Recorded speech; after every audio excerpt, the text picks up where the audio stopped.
Imagine having the ability to stay calm, confident, and in control no matter what the situation. Imagine mastering your emotions so well that people admire your grace, respect your boundaries, and trust your decisions. Here's the thing. This isn't just a personality trait. It's a skill, and it's called emotional intelligence. For everyone who doesn't know me yet, hi, I'm Ruby, and I help women reclaim their inner radiance and live the life they dream of. Today, we're diving into the art and science of emotional intelligence, the hidden superpower that can transform your relationships, advance your career, and bring you an unshakable sense of fulfillment. By the end of this video, you'll have 5 powerful tools to begin building emotional intelligence in your daily life. This is more than just self-improvement. It's about stepping into a movement, a quiet revolution where women reclaim their worth, live unapologetically, and stop allowing outdated societal expectations to define their value. My own journey has taught me the importance of inner strength in a world that constantly tries to box you in. I've had to build resilience by moving 11 times across 9 states, working in dozens of different roles, and carving my path when the odds weren't in my favor. But here's a question for you. Are you going to let a bad conversation with your partner, best friend,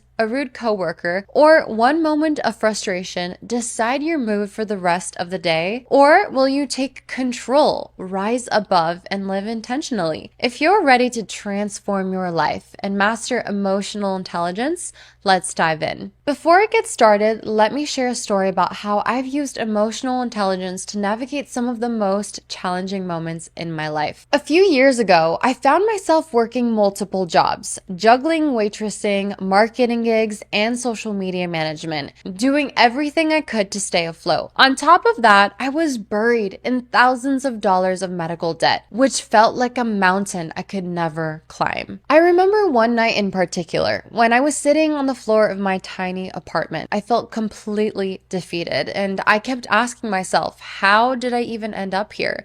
And how will I ever get out of this? And will I? That overwhelming sense of hopelessness was paralyzing. But here's what I've learned about emotional intelligence. It's not just about managing your feelings in that moment. It's about using those emotions as a guide to where you want to go. That night, I realized I had 2 choices. I could either stay in the cycle of overwhelm and let my circumstances define me, or I could take a step back, face my emotions head on, which is really hard to do, and use them as fuel for change. And that's when I started journaling and reflecting on what was triggering my feelings of defeat. I realized my fear of failing and my feelings of unworthiness were holding me back. I also recognized a small glimmer of hope that if I could manage my emotions and focus on solutions, I could slowly begin to rebuild. And that's exactly what I did. I started visualizing the life I wanted, down to the smallest of details. I made a plan to chip away at my debt, one step at a time. And as I practiced gratitude and built emotional resilience, I began to notice opportunities flow around me, ones I never would have seen before. Fast forward to today, and I've built my creative agency from the ground up. I've collaborated with luxury brands like the Four Seasons and the Ritz-Carlton, and I've created a life that feels abundant and aligned with my values. And it feels so good to finally come to this point, because at one point in my life, I didn't ever think that I would ever be here. But now I'm so thankful to my past self for putting in the work and putting in that emotional resilience, emotional intelligence, and using all my time to manifest and help myself align with what my future self wanted. But none of this would have been possible without learning how to master my emotions and channel them into intentional actions. So if you're feeling stuck,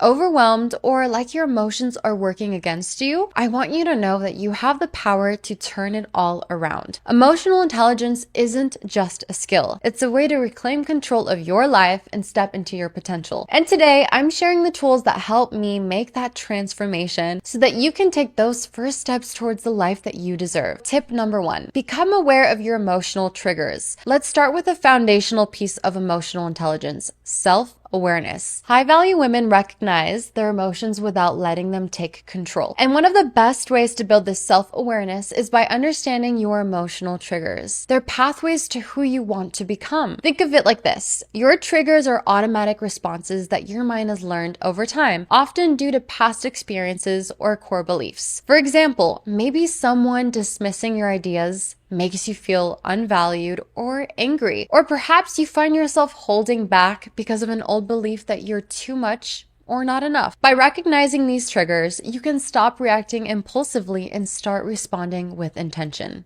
Let me share something I've learned through my own journey. Emotional triggers are actually incredible tools for self-growth. They're like signposts pointing to the areas where we need to heal. For instance, I used to feel a tint of jealousy when I saw someone else achieving something I deeply wanted. But instead of shaming myself for feeling jealous, I started journaling to understand why that was. I realized it wasn't about the other person at all, actually. It was all about me. And that jealousy was telling me something. It was saying, hey, you want this too. You want to achieve this. And that's the beauty of triggers. They're not your enemy. They're your best friend when it comes to growth. Have you ever had a work meeting where one offhand comment from a boss or a colleague left you feeling small for the rest of the day? Or perhaps a friend forgot to check in and suddenly you're doubting the entire friendship. These are all moments where your emotional triggers can hijack your peace. But becoming aware of these triggers means you can reclaim control, sidestepping the spiral of overthinking and self-doubt. Here's the truth.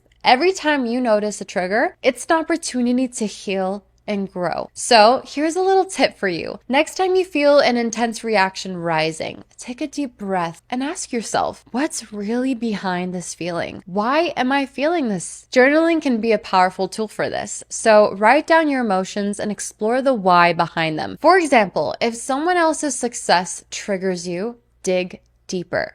Maybe it's because you want that success for yourself. And here's the best part. You can absolutely achieve it too. There's nothing stopping you, only yourself. So the more you recognize your triggers, the more power you have to handle them with grace. Try asking yourself, how would I act and behave if I chose that this was meant to happen? This question transforms how you handle your emotions, helping you to view every situation as a learning opportunity. Remember, emotional triggers are not the enemy. They're your guide to becoming the best version of yourself. Tip number 2. Develop empathy by listening with presence. One of the most transformative aspects of emotional intelligence is empathy. High-value women practice empathy by listening fully and without judgment, creating deeper connections in both personal and professional relationships. When we're truly present, we don't just hear words. We pick up on energy, tone, and even unspoken feelings. Researcher Brené Brown, whose TED Talk on vulnerability is one of the most watched in history, emphasizes the power of listening without the urge to respond. By focusing entirely on what the other person is saying, we show that we value their experience, which naturally builds trust and respect. Have you ever been in a conversation where the other person wasn't really listening, just waiting for their turn to speak? Or maybe you found yourself drifting off during a discussion, missing a chance to truly connect. This is where the tactical empathy comes into play, a strategy championed by Chris Voss, the FBI's top negotiator. Tactical empathy means stepping into the other person's shoes and acknowledging their emotions without necessarily agreeing with them. But by doing so, you make them feel heard, understood, and valued. One way to practice this is by using mirroring and labeling. Mirroring involves repeating the last few words someone said to prompt them to elaborate. For example, if they say, "I just don't feel like anyone understands me," you could respond with, "Oh, you don't feel like anyone understands you?" or doesn't understand you? This simple technique encourages them to open further. Labeling, on the other hand, is identifying and naming their emotions. You might say something like, "It seems like you're frustrated, doesn't it?" Or, "It sounds like this is something that's really important to you." Both strategies help the other person feel validated, lowering their guard and deepening your emotional connection to them. Empathy isn't just about being kind either. It's about creating safe spaces for others to share, forming relationships where people feel genuinely heard and respected. Let me share this hack with you. During your next conversation, focus on listening without interrupting or planning what you're going to say next. Reflect back on what you hear using phrases like, "It sounds like you're feeling," and then say what it is that they feel. Or it seems like this not only just builds trust, but also demonstrates your commitment to understanding the other person fully. When you approach conversations with this kind of presence and intentionality, you'll find that people naturally gravitate toward you, and your connections will become more meaningful and fulfilling. Tip number 3, respond rather than react. Responding rather than reacting is fundamental to emotional intelligence. Reactions are often quick and impulsive, while responses are thoughtful and intentional. High-value women understand the importance of creating a pause between feeling an emotion and acting on it. This space allows you to process the situation and respond in a way that aligns with your highest self. One technique I've found incredibly helpful is the 3-breath rule. Whenever I feel a strong emotion, whether it's anger, frustration, or even excitement, I pause and take 3 slow, intentional breaths. And science supports this. Studies show that specific breath patterns can help take you out of fight or flight mode, calming your nervous system and allowing you to think more clearly. Breathwork and meditation are powerful tools that can help you regulate your emotions over time, making it easier to respond rather than react in high stress situations. And this is something I've had to master through life experiences because I'm naturally a very anxious person. From growing up constantly moving to living in Los Angeles, a city where emotional triggers are seriously everywhere. Whether it's a tough comment, a stressful situation, or simply the fast pace of life, I've learned how to stay centered and confident. Have you ever received a nasty comment or a rude message and felt the urge to fire back immediately? Or found yourself in an argument with someone you care about and later regretted saying something in the heat of the moment? Practicing this pause gives you the time to act from a place of power instead of letting others dictate your reactions. Next time you're in a challenging situation, stop and pause. Take 3 deep breaths. As you breathe, ask yourself, what if everything is perfect the way it's unfolding, even if I just can't see it yet? This reframe not only shifts your perspective, but also helps you approach the situation with clarity and confidence. Responding rather than reacting reinforces your self-control and emotional resilience. It's a skill you can strengthen with practice, and over time, it becomes second nature. By mastering this, you're not just managing your emotions either. You're stepping into the role of a high-value woman who leads her life with grace and intentionality. Tip number 4, practice self-compassion. Emotional intelligence isn't just about understanding others either. It's all about how we treat ourselves. High-value women know that self-compassion is a cornerstone of emotional resilience and personal growth. Far too often, we overlook our own needs as women, becoming our own worst critics. Seriously, stop being your own worst enemy and think about your inner dialogue. How do you speak to yourself when you make a mistake or feel vulnerable? Is it harsh and judgmental, or is it loving and forgiving and supportive? For a long time, I realized I was being far too critical of myself. We are our own worst critics. I expected perfection, and whenever I fell short, I would spiral into self-doubt. And it was exhausting and unproductive. But then I made a conscious decision to change. I decided to become my own best cheerleader, because if you're not going to be your own best cheerleader, then seriously, who is going to be?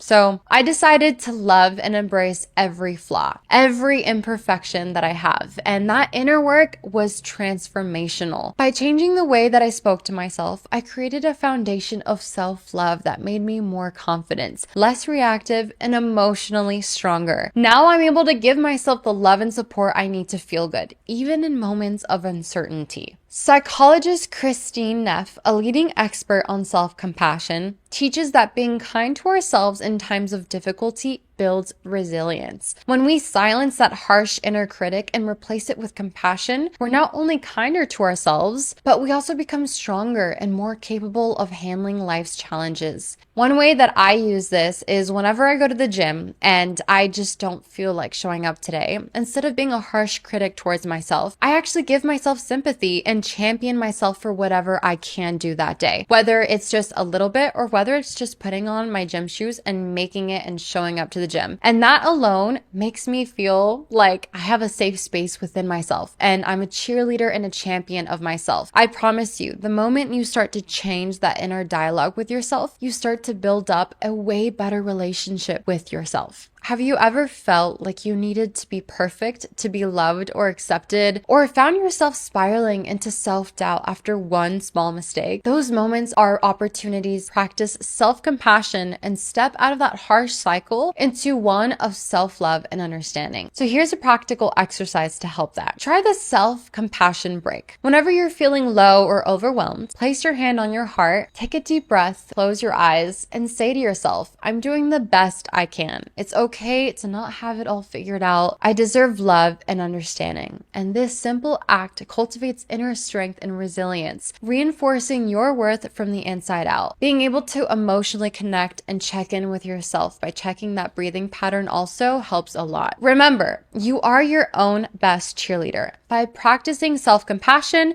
you'll build a foundation of emotional stability that not only supports you, but also inspires others to do the same. Tip number 5, embrace vulnerability to build authentic connections. Our final tip is all about embracing vulnerability. High-value women understand that being open and genuine is essential to building trust and creating meaningful relationships. Now, let's clarify something. Vulnerability isn't about exposing every emotion or spilling your deepest secrets to everybody. It's about allowing people to see your true self in an authentic way. As Brené Brown famously said, vulnerability is the birthplace of connection and the path to the feeling of being truly alive. When we allow ourselves to be open, especially in moments of discomfort, we invite deeper understanding and authentic connection. For me, vulnerability has been a game changer in forming meaningful friendships and relationships. I found that when I share what I'm genuinely going through, it creates a space for others to do the same. Some of my closest friendships have started because I was willing to let my guard down and say, this is what I'm feeling, or hey, you know what, this is what I'm struggling with and I just need some support. When you use vulnerability as your superpower, you create bonds rooted in honesty rather than pretense. It's a way of saying, this is who I am, and I invite you to show me who you are too. Think about moments when you've hidden your true feelings, fearing judgment, or hesitated to share something personal because you didn't want to seem too much. Those moments might have felt safer in the short term, but they also missed an opportunity for genuine connection. Here's a simple but powerful way to start embracing vulnerability. The next time you're in a conversation, share a small personal insight that feels true to you. It doesn't have to be deeply revealing, just a reflection of your thoughts or feelings in that current state. For example, you might say something like, I've been feeling a little unsure about this project lately, or this reminds me of a time when I struggled with something similar that I'm feeling right now. This practice encourages others to reciprocate, strengthening the bond and building trust. You'll be surprised how often people lean into that connection when you show them it's safe to be open. Remember, vulnerability isn't a weakness. It's your strength. When you embrace it, you create space for deeper connections, authentic relationships, and the kind of trust that allows you to thrive as your most radiant self. Mastering emotional intelligence isn't just about navigating emotions. It's about rising above a culture that often suppresses the true power and grace of women. With every step you take, understanding your triggers, practicing empathy, choosing thoughtful responses, showing yourself compassion, and embracing vulnerability, you're not just changing your mindset, you're becoming a part of a movement. This is a quiet yet powerful revolution, a reclamation of the worth of the modern woman, a movement that celebrates feminine qualities like intuition, grace, and resilience, which the world so often overlooks. Imagine a world where emotionally intelligent, empowered women lead with confidence and connection. A world where we honor strength, lift each other up, and embrace our authenticity unapologetically. If this message resonates with you, I invite you to join our growing community. Hit that subscribe button and share this video with the incredible women in your life who are ready to reclaim their emotional power. Together, we can redefine what it means to live with intention, purpose, and true feminine strength. Thank you for being here and taking the time to invest in yourself. You're not just learning, you're stepping into a movement that values emotional intelligence, connection, and the limitless potential of women everywhere. It's time we rise, not in competition, but in harmony with who we are and who we're meant to be. Let's continue this journey together, one step at a time. I'll see you in the next video. Until then, stay radiant, stay empowered, and keep stepping into your worth.